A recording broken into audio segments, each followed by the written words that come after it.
Halo Sobat Kaliber, ketemu lagi. Tapi kali ini dalam suasana yang lebih eh, sebetulnya di luar dugaan ini. Kita mendapatkan kedatangan tamu yang sangat penting waktu kampanye kemarin karena beliau adalah orang yang sangat dengan fungsi yang sangat penting di Koalisi Perubahan 01. Beliau adalah Bapak Sudirman Said. Assalamualaikum, Pak Sudirman. Waalaikumsalam, Mas Edi. Kita biasanya Halo, memanggil Pak SS gitu Mungkin, ya. apa kabar Mas Edi? iya. Dan Ya, masih Pak tidak ada, SS, semoga ya. selalu sehat. Ada Mas Indra Amin. Kasmiaji di sini. Mas Indra dan Mas Edi sama-sama sehat ya, mudah-mudahan. Alhamdulillah. Alhamdulillah. Pak SS, boleh saya buka pertanyaan dengan satu ini.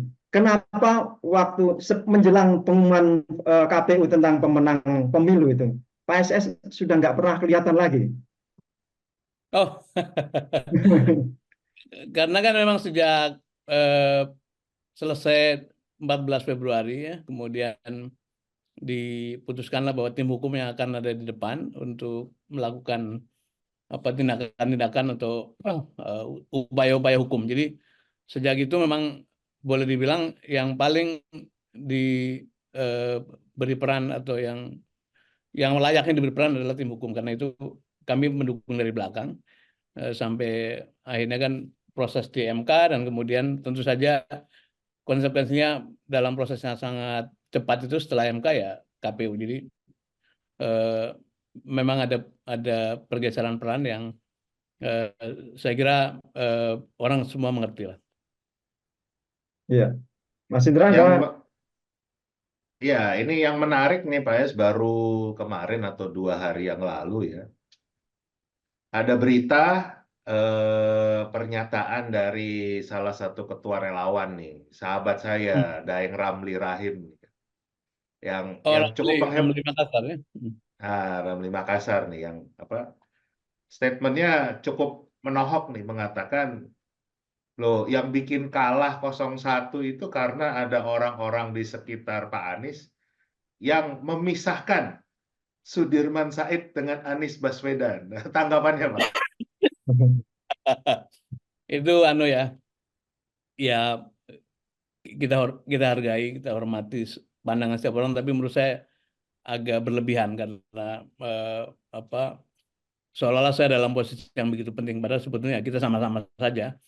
Tetapi bahwa dalam proses ada dinamika itu pastilah ada beda pandangan, ada harapan-harapan yang tidak tertunaikan.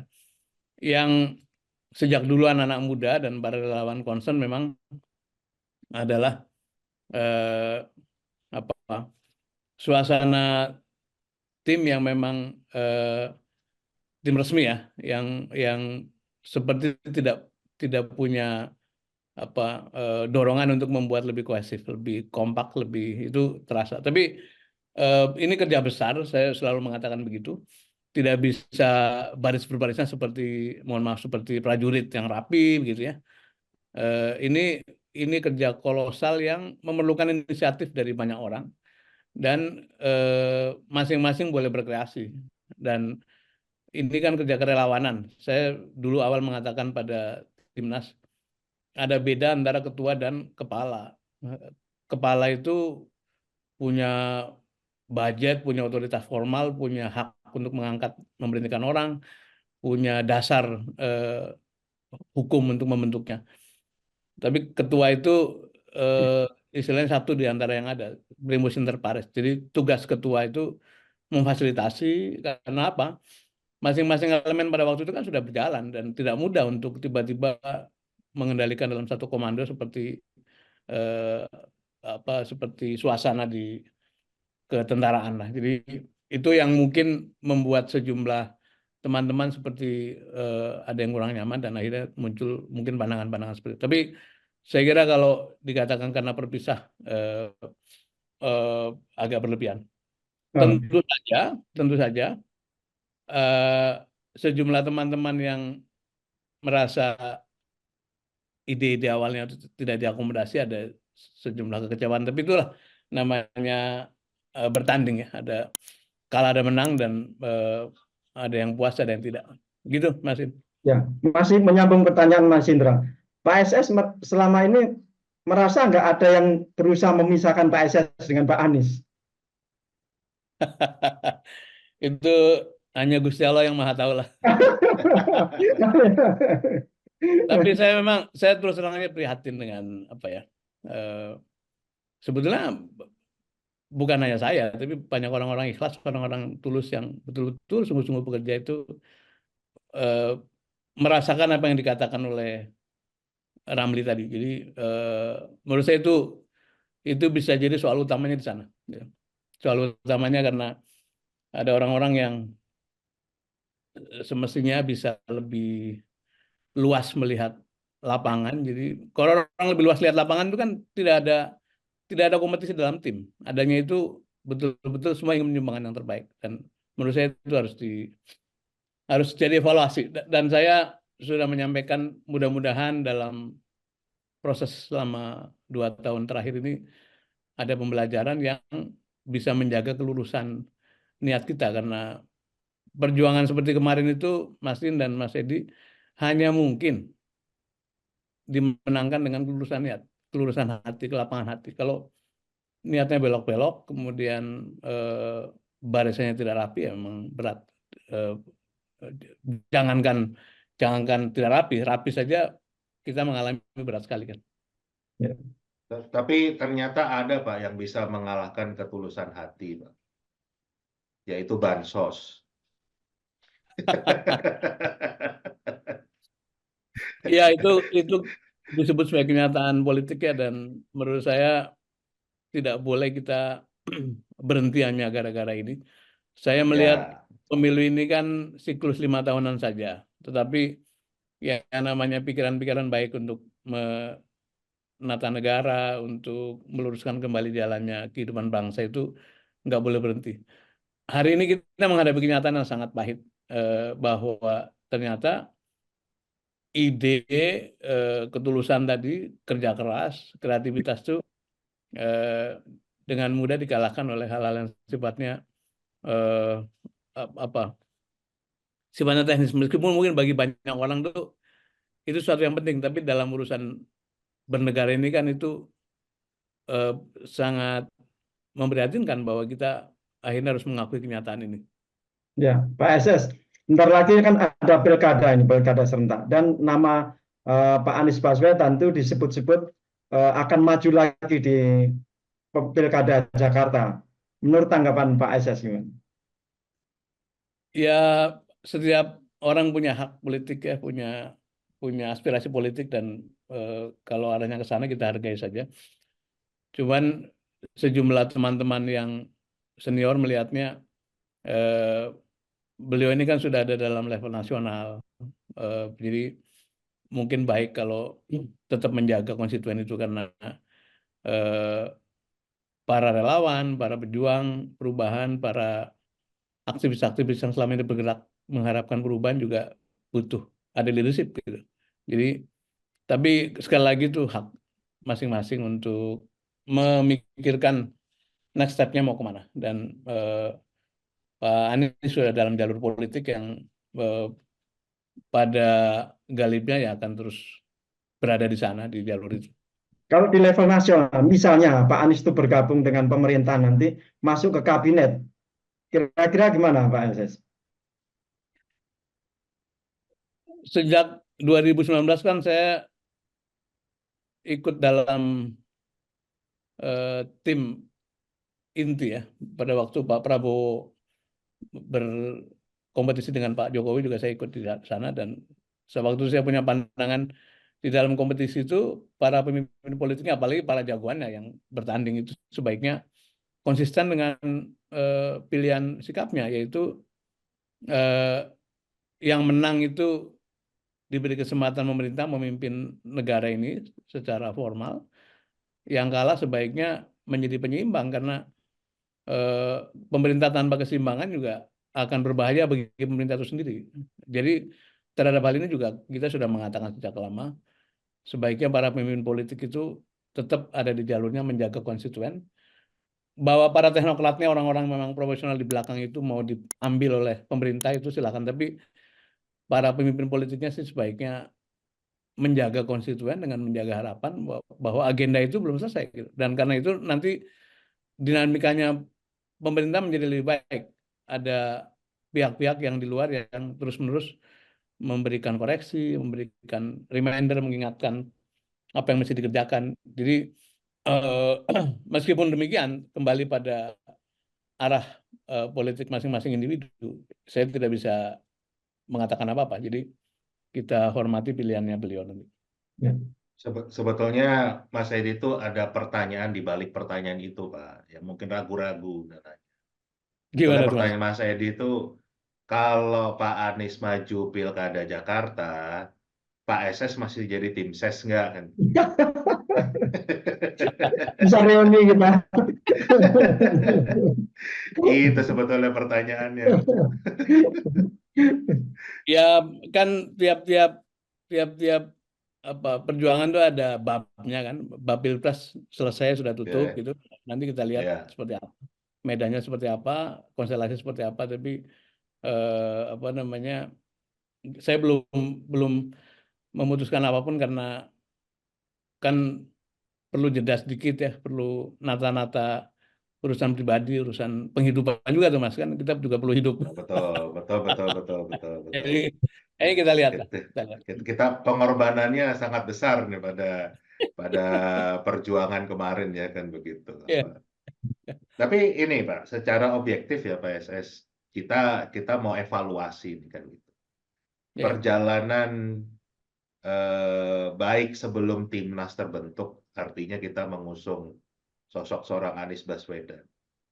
Evaluasi apa yang bisa Bapak sampaikan yang bisa sebetulnya kita perbaiki kan gitu, untuk dari sisi timnya, dari sisi komunikasinya, dari banyak hal yang ini kan bagian dari pembelajaran ya kan, juga dalam berorganisasi, dalam kita melakukan kerjasama untuk mencapai sebuah tujuan. Apa Pak evaluasi yang bisa Bapak sampaikan buat kita semua nih?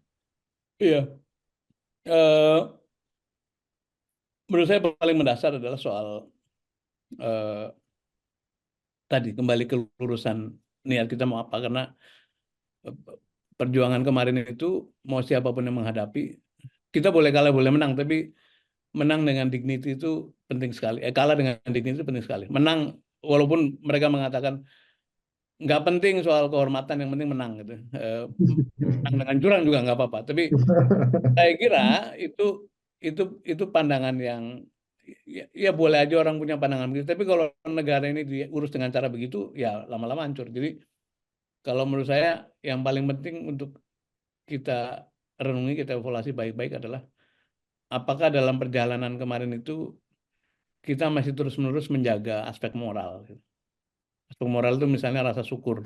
Rasa syukur itu umpamanya apakah cukup kita memberi rasa hormat pada orang-orang, pada pihak-pihak, pada lembaga-lembaga, pada tokoh-tokoh, pada siapapun yang ikut merintis jalan menuju kepada titik itu.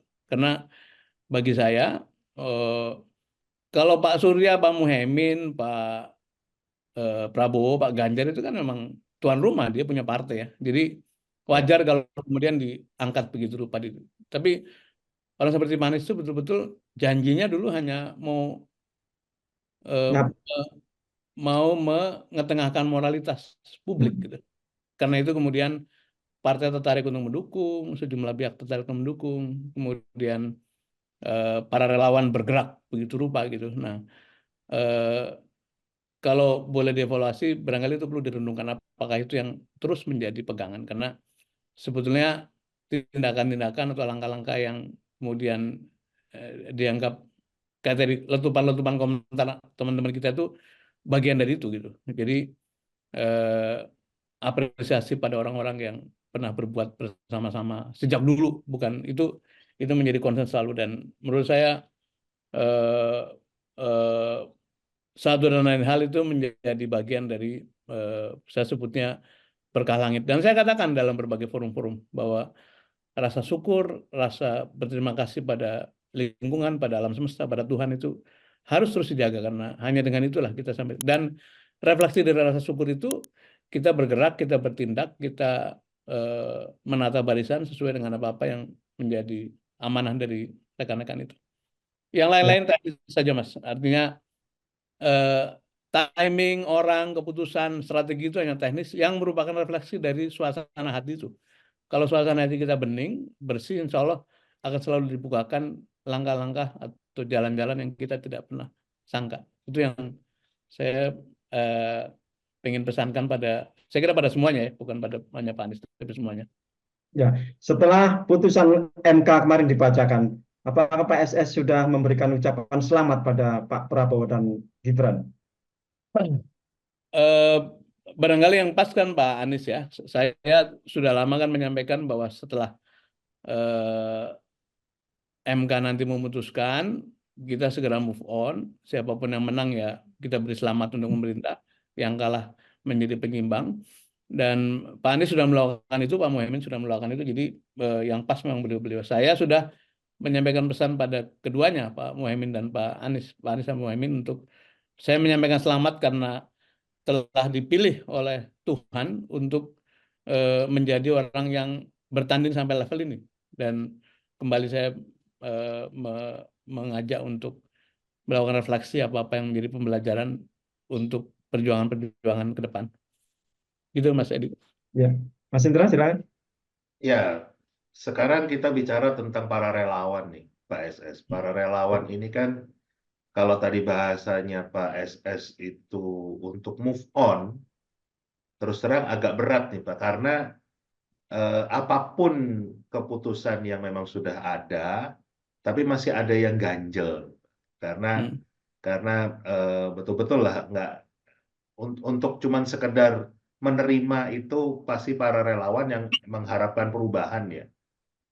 Itu agak sulit untuk cuman bisa terima-terima aja. Nah ini bagaimana kita tetap meneruskan perjuangan perubahan Indonesia yang lebih baik dari para relawan-relawan yang sudah terbentuk. Karena juga sebetulnya kalau mau diakui Pak, kekuatan 01 itu bukan di partai. Kekuatan 01 itu justru di relawan yang betul-betul rela loh. Sampai bikin spanduk dari karung goni, dari kerdus, dari apa yang mereka punya, karena memang kita nggak punya apa-apa. Kita secara logistik itu jauh lah dibanding kubu sebelah. Apa tanggapan Pak SS?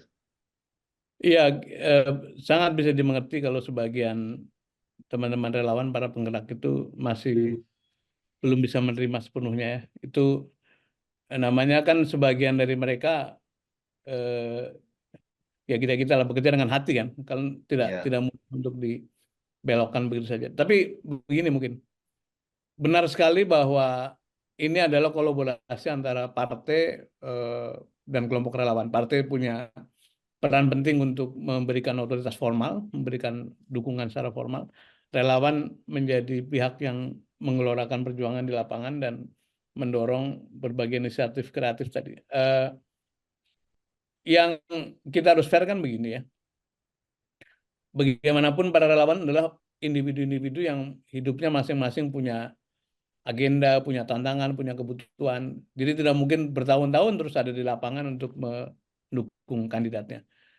Berbeda dengan partai. Partai itu kan orang-orang partai ini setelah selesai ya barangkali ada yang jadi anggota DPR, ada yang menjadi pengurus, ada yang menjadi aktivis partai. Jadi memang mereka di jalur politik secara penuh waktu lah.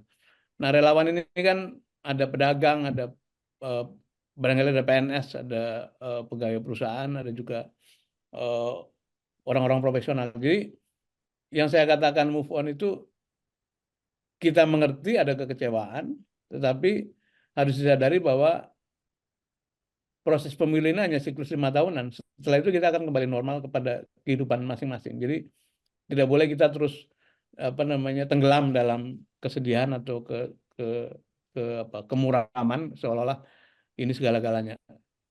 Apalagi kalau disertai satu fakta-fakta bahwa para pihak yang didukung sudah punya agenda masing-masing gitu. Jadi kan ini kan satu kekonyolan nanti ya. Yang didukung sudah punya rencana menyelamatkan pribadinya masing-masing. Yang mendukung masih bergelora mau terus marah gitu. Itu menurut saya tidak fair lah. Jadi mari kita kembali secara proporsional sebagai relawan, secara proporsional kita habis-habisan pada waktu bertarung, pada waktu kompetisi, tapi Ya. setelah selesai, ya sudah kita kembali ke menarik diri pada kehidupan masing-masing. Ini saya mengerti tidak mudah untuk dilaksanakan, hanya mudah untuk dikatakan, tapi jangan merasa bahwa saya juga enteng saja gitu ya, tapi harus begitu, harus begitu. Kalau enggak nanti kita habis waktu, akhirnya tidak mendapat kesempatan untuk mengerjakan hal-hal produktif yang di depan mata banyak sekali tantangan. Terus saya boleh tambahkan sedikit. Mengapa saya sejak lama mengatakan begitu selesai putaran Pilpres, segera move on, karena memang tantangan bangsa ini begitu besar ya. Ekonomi, geopolitik, energi, pangan, fiskal, mungkin juga sekarang sedang mulai muncul penambahan pengangguran di mana-mana karena ekonomi melemah, ekonomi slow down gitu. Itu bagi siapapun yang akan memerintah kan memerlukan persiapan-persiapan. Kalau Ya. kita terus-menerus terlibat dalam quarrel politik, itu hal-hal yang sifatnya menjadi tujuan berpolitik jadi nggak ketahanan. Apa sih tujuan berpolitik? Ya kesejahteraan, ya keadilan, ya kemakmuran rakyat. Gitu. Itu yang harus menjadi prioritas ke depan. Politiknya dijadikan siklus musiman saja begitu. Ya, mungkin ada hal yang berbeda ya, banyak tapi nggak semua ya. Dari relawan 01, Pak, kita itu menyadari sebetulnya yang kita perjuangkan itu bukan Anies Baswedan-nya, bukan Muhaimin Iskandarnya, tetapi agenda-agenda perubahan itu, bagaimana kita mengembalikan kewarasan bernegara, itu yang sebetulnya bersama-sama ingin perjuangkan gitu. Jadi bukan sosok memenangkan Anies Baswedan atau Muhaimin Iskandarnya ya. Nah ini gimana kita tetap memperjuangkan agenda perubahan untuk kebaikan ini, Pak? Saran Pak SS Saya gimana? keliling ke banyak tempat, bertemu dengan hampir semua elemen utama relawan, dan rata-rata mereka, saya tanya, pernah ketemu nggak Pak Anies? Belum pernah. Pernah salaman nggak? Ya, Belum pernah gitu. Jadi apa yang kalian perjuangkan? Kita bukan sedang memperjuangkan pribadinya Pak Anies. Saya juga mengatakan ya, begitu, bahwa kerja keras kita itu bukan untuk pribadinya Pak Anies. Karena ya, itu yang kita lihat adalah apakah pikiran-pikiran, tindakan-tindakan itu masih lurus dengan apa yang diceritakan sejak awal. Jadi karena itu tadi kalau ditanya harus bagaimana, ya kita boleh condong atau punya kecintaan pada figur, tapi kecintaan pada figur itu, kalau figur itu tidak sesuai dengan apa yang kita harapkan, bisa kecewa. Karena itu mari kita fokus pada pikiran-pikiran, pada cita-cita, pada tindak tanduk, pada perilaku gitu. Nah, apa yang mesti dilakukan secara teknis? Ya kita harus tetap mengorganisir diri, tapi bukan dalam konteks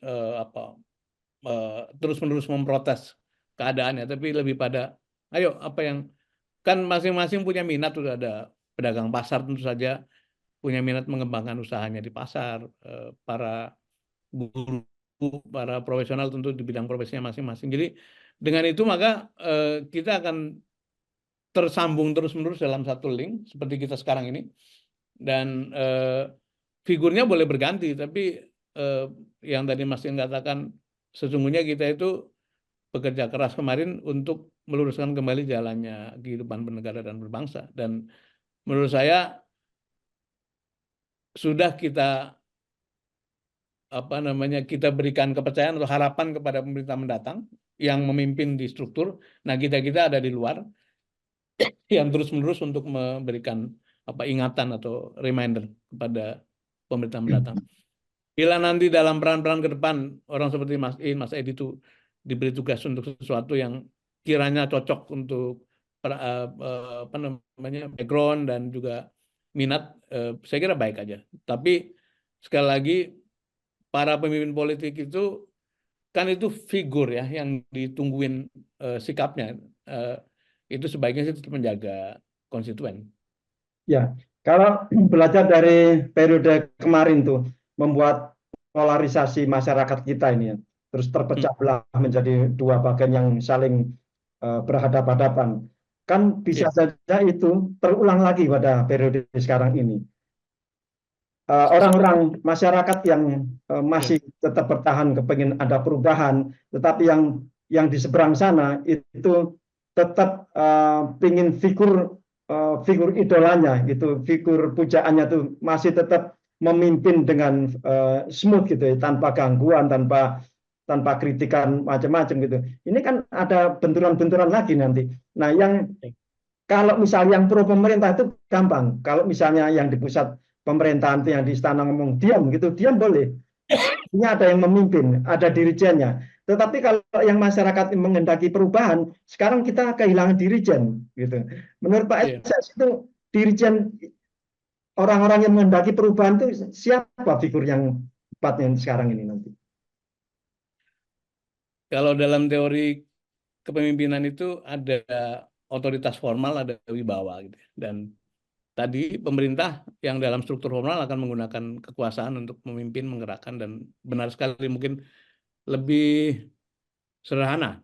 Sementara aspirasi lapangan yang tadi itu akan membutuhkan yang namanya wibawa, yaitu kapasitas intrinsic leadership, kepemimpinan sejati. Dan itu tidak bisa dirancang, tidak bisa juga dikonteskan. Itu akan muncul dengan sendirinya, yang akan merespon isu-isu yang muncul di masyarakat, dan juga muncul figur-figur bukan berbasis pada kekuasaannya, tapi pada pikirannya, pada tindak tanduknya, dan akan selalu begitu nanti.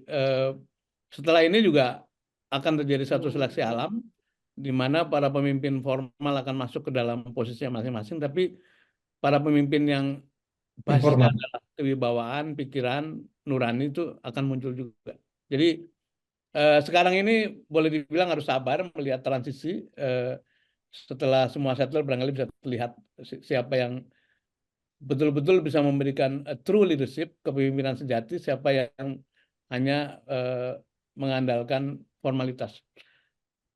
Saya kira kita punya pengalaman kurang baik selama 10 tahun ini, karena kebetulan pemimpin negara kita itu sangat kuat di dalam formalitas, tapi dari segi wibawa, dari segi pengaruh itu kurang terbangun. Apa itu datangnya? Datangnya wibawa itu datang dari visi, dari integritas, dari keluhuran tindak tanduk, dari hal-hal yang sifatnya menjadi solusi bagi masyarakat. Nah, ini akan muncul satu lapangan yang barangkali memang sekarang ini untuk sementara akan kosong sampai terjadinya satu kristalisasi kembali. Oke, terakhir dari saya nih Pak SS. Kalau Monggo. tadi Pak SS kan menyampaikan butuhnya penyeimbang supaya betul-betul pengawasan terhadap pemerintah itu ketat sehingga tidak melenceng dari aturan, dari konstitusi. Tapi kalau ngelihat gelagat ini, Nasdem dan PKB sepertinya akan masuk ke dalam koalisi pendukung pemerintah, apalagi kemarin Pak Surya Paloh secara khusus sudah hadir ke rumah Pak Prabowo dan sudah mengatakan mendukung pemerintah yang baru. Ada juga komunikasi, bahkan bertemu ya Pak Prabowo dengan Gus Imin, dan DNA-nya sendiri kan memang baik Nasdem maupun PKB itu nggak pernah di luar pemerintah. Nah, ini apa nggak jadinya balik lagi tidak ada penyeimbang? Tanggapan Pak SS gimana? Segalanya masih belum putus ya. Nanti kita baca pada waktu susunan kabinet seperti apa, apakah mereka mau masuk ke dalam kabinet gitu ya.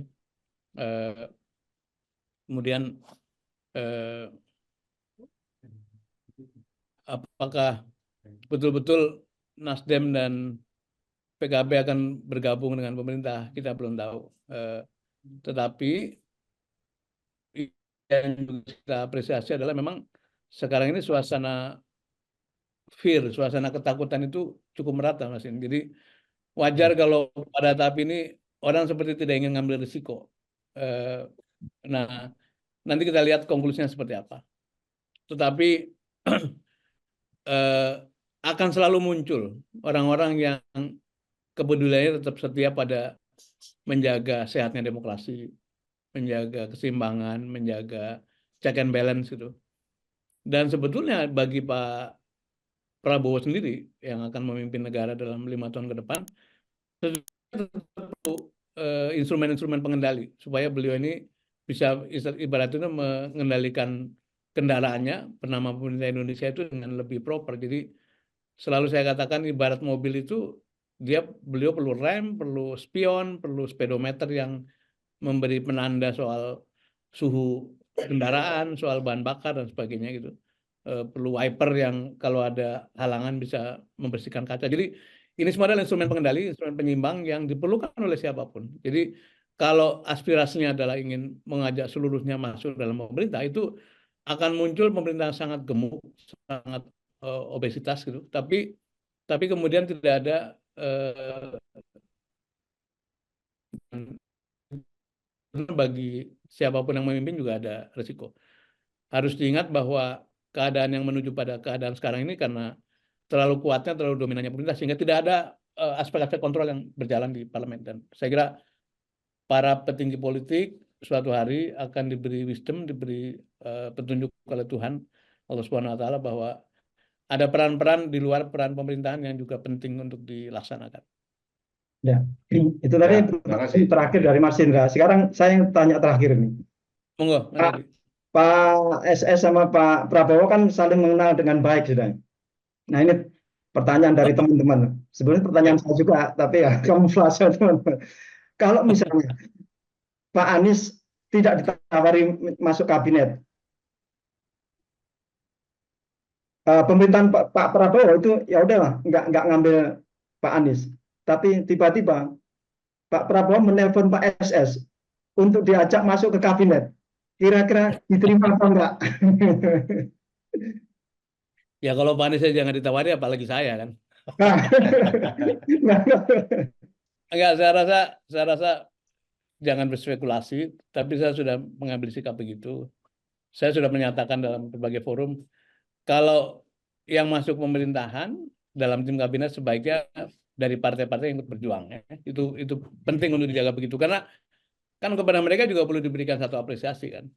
Tapi peran ngurus negara ini, menata negara ini kan banyak sekali.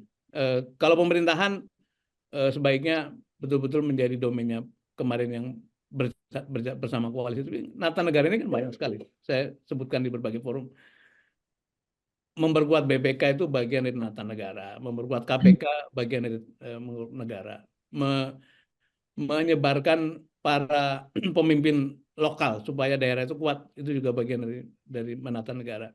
Jadi banyak sekali peran-peran yang bisa dikerjakan bersama dalam semangat gotong royong begitu ya, tapi tanpa harus menghilangkan check and balance itu. Dan saya tentu saja tidak pretensi bisa melakukan apa saja atau bisa berkontribusi besar, tapi pikiran-pikiran saya punya barangkali bisa tetap disumbangkan meskipun tidak dalam bersama pemerintahan.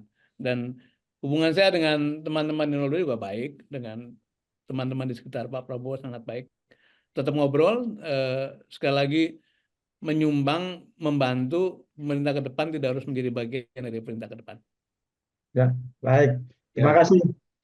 Terima kasih Pak SS. Terima kasih Mas Edi. Bersedia bergabung bersama Kaliber ini. Semoga tetap sehat dan tetap menjaga kewarasan bernegara ini. Waalaikumsalam warahmatullahi wabarakatuh. Assalamualaikum. Terima kasih.